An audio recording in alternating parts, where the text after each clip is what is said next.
тэднийг чөлөөлөх найдал байхгүй юм.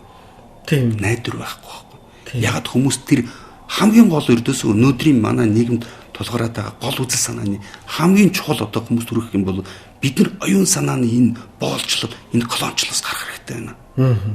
Бид нар хойд үе ийм бол оюун санааны боолчлол, колоничлолд орж байгааг бид нар олж харах хэрэгтэй байна. Энтэй бид нар бол хүн бүхэн идэвхтэй байр суурь энэ бүхэн тэмцэх хэрэгтэй байна гэдэг энэ л санаа шүү дээ. Гол. Тийм байна. Одоо жишээлбэл бүх нийтийн албан боловсрол гэдэг бол сургуулийн системд тэднийг сургуультай амьтжиг болгохтой сайн амьдралд яг хэрэгтэй зүйлийг зааж сургадгүй гэдгийг ухамсарч ойлгох хэрэгтэй. Жишээлбэл одоо тэгж шүү дээ.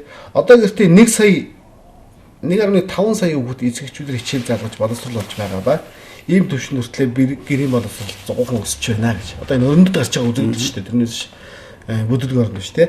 Өнгөрсөн сард боловсролын хэвлэлд нэгэн гайхамшигтай мэдээ гарсан ба тэнд гэртээ боловсрол олж байгаа хүүхдүүд сэтгэн бодох чадвараа улсын сургуульд явдаг үед хийхнээс 5 тэрээр 10 жилээр төрүүлж байна.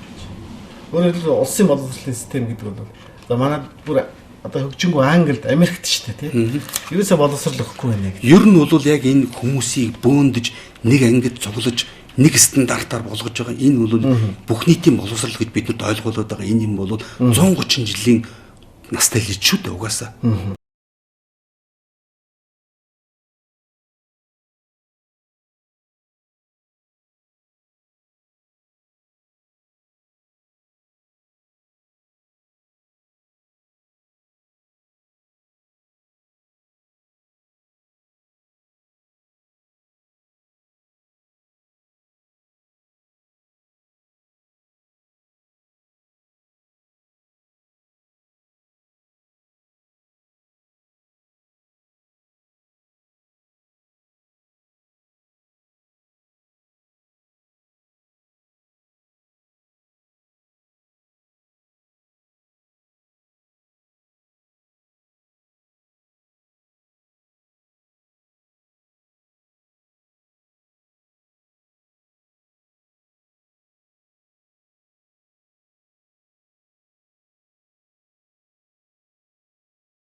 оюу толгой 5-7 асуудлаар хүмүүс одоо маш олон янзаар бол олон бол одоо үзэл санаа зорилгыг бол одоо зүтгүүлж яана л да. Энэ дотор бол янз бүрийн юмнууд. Гэхдээ Монгол улс бол өнгөрсөн 20 жил бол энэ ардчлалын одоо замаар замж байгаа энэндээ Монгол улс шиг дотоодынхан санхүүгийн бүх активуудыг гадаад эзэдтэй банкудад бариулсан ийм улс ер нь дэлхийд Африкт л байдаг байх гэж бодож байна би. Би бол судлаас шүний хувьд бол үзэхэд бол энэ тухайн юмнуудыг маш хүчтэй эсэргүүцэл бол гарч энэнийг бол Азийн орнууд, Латин Америкийн орнууд бол гарсан байж байгаа. Африкийн үнэхээр дарангуйлын системтэй байж байгаа. Энэ улсуудад л гадаадын хөрөнгө оруулалт, банкны салбарууд улс орны ердөөсөө эдийн засаг, нийгмийн одоо хөгжлийн цогцол цэцгэлтийн амин сүнсийг бол гадаадын банкирууд орж ирээд бол барьсан байж байгаа байхгүй өнөөдөр. Өнөөдөр бол Бадрачи одоо ингээд ойлгож байгаа Монголын бол ердөөсөө эдийн засагт байж байгаа нийт мөнгөний бол хэмжээ нь бол 3.1 одоо ч 3 орчим бол одоо чинь их 80 мөнгө гэдэг байгаа шүү дээ. Ийм хэмжээний мөнгө бол мөнгөний хадгаламж байна гэж болгож болохгүй шүү дээ. Биднэрт бол хадгаламжаар мөнгө үгүй байхгүй да. Энэ бол маш бага мөнгөөр мөнгөний мультипликатор гэдэг юмыг дамжуулаад хоргүй хосноос биднэрт мөнгө гаргаж зээлээд байгаа байхгүй. Хоргүй хосноос. Би 10 төгрөгтэй байвал би 100 хүнд зээл өгч болж байгаа байхгүй. Тэгж байгаа тий. Ягаад гэвэл одоо та манай хүмүүс бол мэдж байгаа ер нь банкнд бол заавал байлгах нөөц гэдэг нэг юм яригдаад байгаа шүү дээ. Байнга хэлдэг тий. Тэнгуут ч бас нэг асуудал гарч ирж штэ. Тэгвэл бас заавал байлгаж болохгүй нөөц гэж бас байх юм байх гэдэг ойлголт. Тэгэхдээ зэрэг чинь юм байна. Ердөөсөө чи 10 төгрөгтэй болвол банкны Монгол арилжааны банкны ийм зээл явуулах ийм эрхтэй болвол чи Монгол улсын мөнгөн тэмдэгтийг өөрөө оргуу хоосноос тэр эрхээ ашиглаад 10 одоо төгрөгтэй гэдэг мөн эрхтэй гэдэг энэ хоёрыг нийлүүлээд дундаас нь чи 9 төгрөгийг хүмүүст бол одоо 90 төгрөгийг хүмүүст оргуу хоосноос гаргаад чамд зээлчиж байгаа. Зээлчиж чадна тий. Тийм боломж байна гэдэг. Тий. Ийм л хэмээг бол бид нар үнэхээр ярьж олж харахгүй. Чи бодвол танах нь мэдж байгаа одоо дуустгүй яриа сүүлийн үед бол одоо манай эрх баригч нарын яриад байгаа одоо оюутлогын баялгаа бол бид нар зарахтай зэрэг их мөнгөтэй болчихно гэсэн. Тэгвэл зэрэг чинь нэг тийм сонин загвар байж байгаа нь харагдаад байгаа байхгүй. Манайхан харамстай нэг данж олж харж чадахгүй. Тэгэхээр бид нар бол одоо чинь баялгаа зараад одоо хятад бол одоо чинь 100 багуун бол одоо нүүрс чинь үзэх юм баялгаа зараад тэр мөнгийг хятад худалдан авахдаа Америк доллараар Монгол банкны Америкт байгаа данс руу хийчихэж байгаа байхгүй. Тэгж байгаа. Тэ?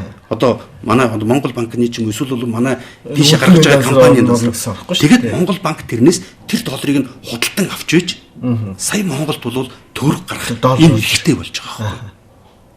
Энэ юм эрхтэй болж байгаа. Энэ бол маш сонин хэсэг юм байгаа үстэй. Тий. Их сонин систем шүү. Нэг хэсэг нь бол оргуу хосноос мөнгө гаргаад байгаад зүгээр хэвлээд л гаргачих. Гараа өсгөөр л хэвлээд байгаа. Энэ дээр үцсээр бол. Гараа өсөв биш. Энэ зүгээр компьютерийн бол одоо сүүлийн дээр бичээл тоо бичих тоо бичээл. Энэ бол тоо шүү гэж. Чи тийм бол одоо хэмжээний мөнгө авсан гэдэг бичгээ нэгдүгээрдэг. Одоо чинь сангийн яамны одоо чинь засгийн газар үн цаас гэж байгаа шүү. Үн бишгээр авах гэж. Тийм хэмжээний би чамд бол мөнгө өгсөн гэж тооцъё. Би өөрийнхөө бол одоо чинь юм дээр би өөрийнхөө дебит бичиж байгаа. Чиний бол би кредит гэж бичлээ. Тэгээд би интернет дараал тэгэл тэр мөнгө бий болчихж байгаа. Оргоо хоосон. Тэр юу ч байхгүй. Тэрний тухайд бол одоо тэрний оронд нь хүмүүс өөрийнхөө байгалийн баялаг хөс цусаан бол туслуулж олсон энэ баялагийг л өгч байгаа. Хэдэн зуун жилийн түүх. Өнөөдрийн бүх одоо жишээ нь бол явагдаад байгаа энэ бүх одоо дэлхийн эдийн засгийн одоо энэ бүх асуудлуудын ердөөсөө л углуур нь энэ байхгүй. Ердөө л энэ тий. Ердөөсөө энэ тухай юмнуудыг хүмүүст хэлж өгөхгүй байхгүй да. Алгуур нээж байгаа учраас сүүлийн үеэр хямралын давтамжийг хоцчихно. Наа чи худлааш та хоосон юм байхгүй. Хямралын давтамжийг тийм одоо янз бүрийн бол одоо онол эдийн засгийн заавал одоо эдийн засаг бол нэг хямраад нэг ингэдэг одоо сэргдэг сэгдэг гэж энэ онол бол бас энэс систем дээр л явагдсан. Түрүү чинь сая бид нар бол 1 минут юм өнөрсөн энэ юмнаас л хүмүүсийн бодол санааг өөр зүг рүү өөр одоо голдрол хүмүүсийг шилжүүлэх гэсэн энэ л оролдлого юм да. Тэгээд би дахиад хэлэхэд өнөөгийн бидний амьдарч байгаа өнөөдрийн капиталист нийгмийн хамгийн гол капиталист нийгэм гэдэг чинь капитал гэж үг байгааз. Энэ бол санхүүгийн бүх активууд тий бүх баялагийг илэрхсэн үнэт цаас мөнгө байгаа. Энийг бодиттой юм байна. Энэ бодиттой юмыг илэрхийлдэг мөнгийг нэг хэсэг улсууд нэг хэсэг бүлэглэлүүд энийг бол сүүлийн 200 хэдэн жил бол одоо энийг зүгээр хоосноос бий болгоод байгаа байхгүй. Тэгж. Хоосноос. Америк нэгдсэн улсад бол би одоо жишээ нь бол чиний ямар нэгэн одоо чамайг чиний баялагийг чиний хөдөлмөрийг худалдаж авахын тулд би нөрөөндөө ороод мөнгө гэдэг ийм цаас гаргаж ирэл өгчөж байгаа юм шиг. Тэгэл би чиний баялагийг авч. Би тэгэл өгч байгаа тийм. Мөнгө гэдэг бол чи тэр баялагийг бол очоод дараагийн 3 дахь хүнд өгөөд та хоёр хоорондоо солилцсон. Би бүх улсуудыг тийм болгоцсон байхгүй юу? Тэгэд тэр цаасуудыг минь та нар хоорондоо солилцож болвол одоо нийгмийн солилцоо эдийн засаг гэдэг. Тийм учраас 10 хүн яг адилхан байж байгаа. Нэг нь мөнгө хөлдийгээ банкир болоод үлдсэн 9 нь аж ахуй эрхэлдэг байлаа гэхэд том удахгүй ганцхан энийг хэрэгшил. Тэгэлгүй яах вэ? Энэ чинь математик юм шүү дээ. Энгийн бол геометрийн прогрессор бол энгийн зүгээр ингээд тооцоход чинь тодорхой хугацааны дараа ердөөсө бүх мөнгө нь ганцхан тэр мөнгө хүлж байгаа юм болж байгаа. Тэгэхэд нөгөө тэрийг мөнгөний төлөө баялаг хийгээд бүтээгээд хөдөлмөрлөөд хөс тусаан бол туслуулаад байгаа энэ усууд дараа нь бол энэ жүжиг ингээд нэгдүгээр үзэгдэлд дуусгаад дахиад шалтгаан оцсож байгаа байхгүй. Тийм. Тэгэхээр ахиад зээл аваад дугуй юм явуулахгүй аргагүй систем тий. Тэгэл энэ мөнгийг л өсгөхийн тулд одоо бол инфляц өөр төр өсөд байгаа юм шиг. Манайхан дээр өсөд байна. Манай одоо ингээд чи бол одоо би түрүү ярьсан тэр дуустгүй яриа одоо ингээд бусад бол манай эрх баригч нар одоо энэ санхүүч улсууд бол яриад байгаа юмнууд одоо ердөөсөө энэ тэдний яриад байгаа юм бол одоо үр дагаврыг нь л яриад байгаа болохоос яг тэр уг шалтгаан углуургын ердөөсөө ярихгүй байгаа байхгүй тэр механизмыг ягаад гэхдээ зэрэг чинь тэр усуудад угаасаа энэ тухайн юмнуудыг дээд сургуулиудад зааж өгөөгүй ямар нэг шиг мэдээлэл өгөөгүй чидчихсэн энийг мэдэхгүй байгаа байхгүй магадгүй чи бид тэр өнөөдөр бол Монголын одоо энэ телевизийн орон зайд бол анхудаа яриа сууж байгаа байхгүй энэ тухайн яг энэ систем ягаад гэвэл банк 1 төгрөгтэй байхад цааталт нь 9 төгрөгтэй 9-ийг харьцах нь 1 гэдэг харьцаагаар мөнгийг бол дахиж оргуу хоосноос энэ хоосно зөрүүг нь энийг бол одоо чинь эдийн засаг дотор ороод би одоо чинь мөнгө аваад одоо чамаас би мөнгө аваад хадгаламжинд ингэж хийгээд барьжуулахад тэр хадгаламжинд хийсэн 100 төгрөгийг чинь тэр банк өөр дээрээ байршуулсан банк тэрийг чинь нөөцгөж авч үзээ. Тий өөр дээрээ үзээд нөөцгөж авч үзээ 100 төгрөг хийсэн байгаад би ийшээ дахиад 900 төгрөгийг хүмүүст зээлчиж байгаа байхгүй. Тийм 100 төгрөгийн зээл болголоо. Ямар хүүтэй вэ? Тий? Хүү орж ирлээ. Тий?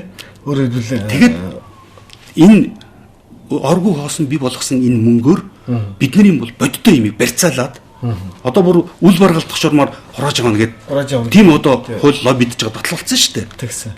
Тэ батлуулаад одоогийн манай залуучууд одоо ингээд өчнөө зээл аваад орон сууцны зээл аваад байгаа юм. Энэ бол бидний өнгөрийн дөнгөнд бүх бүтэн ард түмнийг өнгөрийн дөнгөнд хийж байгаа байхгүй. Хамгийн шилдэг аргал энэ л. Хамгийн шилдэг аргал энэ байхгүй. Энийг бол Америк, баруун Европод яриад хүмүүс энийг хүмүүс одоохондоо ойлгож сайн ухаарч чадахгүй юм даа. Зэхээ явах чадахгүй юм л да энийг. Гэхдээ энэ ZGS гэдэг энийг уншаад байвал энэ дэр маш энгийн байгаа. Ерөөсөө уншихад бол тэр мөнгөний систем бол маш ойлгомжтой. Маш ойлгомжтой. Би ягаад гэвэл ZGS-ийг ер нь бол энэ тухай бол саяны бидний ярьсан ер нь мөнгө санхүүгийн юмнуудыг бол би үндсэндээ бол 98 оноос хойш би судалж эхэлсэн л да. Ягаад тэгэхээр би өөрөө инженерийн одоо үндсэн боловсралтай хүн. Тэгэхээр би санхүүгийн дээд сургууль сураад тентхийн бол одоо бүх эдийн засаг санхүү энэ нэгтлэн бодлогын бол онлоодыг бол судалж ингээд үзэхэд хамгийн гол асуудлууд нь ердөөсөө угдуурах асуудлуудын тэнд хэлэхгүй байгаа байхгүй. Ердөөсөө өнөөдөр манайхны бол биднэрт тунхаглаад зарлаад хашгичаад байгаа энэ юм бол одоо юу штэ эрэлт нийлүүлэлтээр үн тогтдог гэсэн. Тэрийг зүгээр ингээд ухаж бодохгүйгээр энгийн ийм л хамгийн энгийн ухамсараа хүлээгээд байгаа энэ яг үнийн юм шиг сонсогдож байгаа байхгүй. Үнийн юм шиг санагдаж. Угаасаа тэгж заадаг ш. Энд чинь хууль. Энийг та нар шалах хэрэггүй. Үнэндээ тогтчих. За ингээд цаашаа яв гэхээр тэгэл буруулчих. Хамгийн гол нь тэр л.